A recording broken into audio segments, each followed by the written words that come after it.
বিসমিল্লাহির রহমানির রহিম। তারা বলবে, হে আমাদের পালনকর্তা, আপনি আমাদেরকে দুবার মৃত্যু দিয়েছেন এবং দুবার জীবন দিয়েছেন।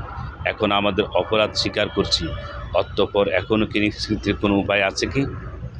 তোমাদের এই বিপদে কারণে যে যখন এক আল্লাহকে ডাকা হতো, তোমাদের এই বিপদের কারণ যে যখন এক আল্লাহকে ডাকা হতো তখন তোমরা কাফের হয়ে যেতে, যখন তার সাথে শরীককে ডাকা হতো তখন তোমরা বিশ্বাস স্থাপন করতে। এখন আদেশ তাই, যা আল্লাহ করবেন তিনি সর্বোচ্চ মহান। তিনি তোমাদেরকে তার নির্দেশনাবলী দেখান এবং তোমাদের জন্যে আকাশ থেকে নাজিল করেন রুজি। চিন্তা ভাবনা তারাই করে যারা আল্লাহর দিকে রুজু করে। অতএব তোমরা আল্লাহকে খাঁটে বিশ্বাস সহকারে ডাকা, যদিও কাফেররা তা অপছন্দ করে। তিনি সুউচ্চ মর্যাদার অধিকারী, আরশের মালিক। তার বান্দাদের মধ্যে যার প্রতি ইচ্ছা গুরুত্বপূর্ণ বিষয়াদি নাজিল করেন, যাতে সে সাক্ষাৎ দিনে সম্পর্কে সকলকে সতর্ক। যেদিন তারা বের হয়ে পড়বে, আল্লাহর কাছে তাদের কিছুই গোপন থাকবে না।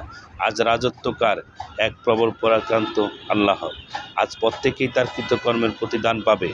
আজ জুলুম নেই, নিশ্চয় আল্লাহ দ্রুত হিসাব গ্রহণ করেন। আপনি তাদেরকে আসন্ন দিন সম্পর্কে সতর্ক করুন, যখন প্রাণ কণ্ঠাগত হবে, দম বন্ধ হওয়ার উপক্রম হবে। পাপিষ্ঠদের জন্য কোনো বন্ধু নেই এবং সুপারিশকারীও নেই, যার সুপারিশ গ্রাহ্য হবে। চোখের চুরি এবং অন্তরের গোপন বিষয় তিনি জানেন। আল্লাহ ফয়সালা করেন সঠিকভাবে। আল্লাহর পরিবর্তে তারা যাদেরকে ডাকে, তারা কিছুই ফয়সালা করে না। নিশ্চয়ই আল্লাহ সব কিছু শুনেন, সব কিছু দেখেন। তারা কি দেশ বিদেশ ভ্রমণ করে না, যাতে দেখত তাদের পূর্বসূরিদের কী পরিণাম হয়েছে? তাদের শক্তি ও কীর্তি পৃথিবীতে এদের অপেক্ষা অধিকতর ছিল। অতঃপর আল্লাহ তাদেরকে তাদের গুনাহের কারণে দৃঢ় করেছিলেন এবং আল্লাহ থেকে তাদেরকে রক্ষাকারী কেউ নেই। এর কারণেই যে তাদের কাছে তাদের রসুলগণ সুস্পষ্ট নির্দেশনাবলী নিয়ে আগমন করত, অতঃপর তারা কাফের হয়ে যেত। তখন আল্লাহ তাদের ধৃত করেন। নিশ্চয়ই তিনি শক্তিধর, কঠোর শাস্তিদাতা। আমি আমার নির্দেশনাবলী ও স্পষ্ট প্রমাণসহ মূসাকে প্রেরণ করেছি ফেরাউন ও হামান ও কারুনের কাছে।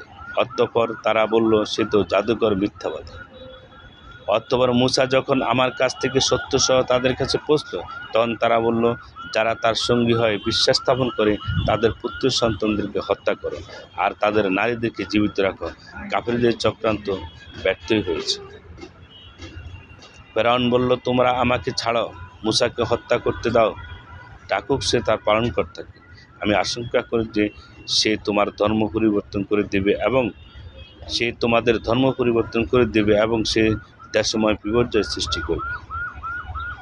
মূসা বলল, যারা হিসাব দিবসে বিশ্বাস করে না, এমন প্রত্যেক অহংকারী থেকে আমি আমার ও তোমাদের পালনকর্তার আশ্রয় নিয়েছি। ফেরাউন গোত্রের এক মুমিন ব্যক্তি, যে তার ঈমান গোপন রাখত, সে বলল, তোমরা কি একজনকে এজন্য হত্যা করবে যে সে বলে, আমার পালনকর্তা আল্লাহ, অথচ সে তো তোমাদের পালনকর্তার নিকট থেকে স্পষ্ট প্রমাণসহ তোমাদের নিকট আগমন করেছে। যদি সে মিথ্যাবাদী হয়, তবে তার মিথ্যাবাদিতা তার উপরেই চাপে। আর যদি সে সত্যবাদী হয়, তবে সে যেসব শাস্তির কথা বলছে তার কিছু না কিছু তোমাদের উপর পড়বেই। নিশ্চয়ই আল্লাহ সীমা লঙ্ঘনকারী মিথ্যাবাদীদের পথ প্রদর্শন করেন না। এই আমাদের কম, আজ এদেশে তোমাদের রাজত্ব, দেশময় তোমরাই বিচরণ করছো, কিন্তু আমাদের আল্লাহর শাস্তি এসে গেলে কে আমাদেরকে সাহায্য করবে? ফেরাউন বলল, আমি যা বুঝি তোমাদেরকে তাই বুঝাই, আর আমি তোমাদের মঙ্গলেরই পথ দেখাই। সে মুমিন ব্যক্তি বলল, হে আমার কম, আমি তোমাদের জন্য পূর্ববর্তী সম্প্রদায়সমূহের মতোই বিপদসংকুল দিনের আশঙ্কা করি।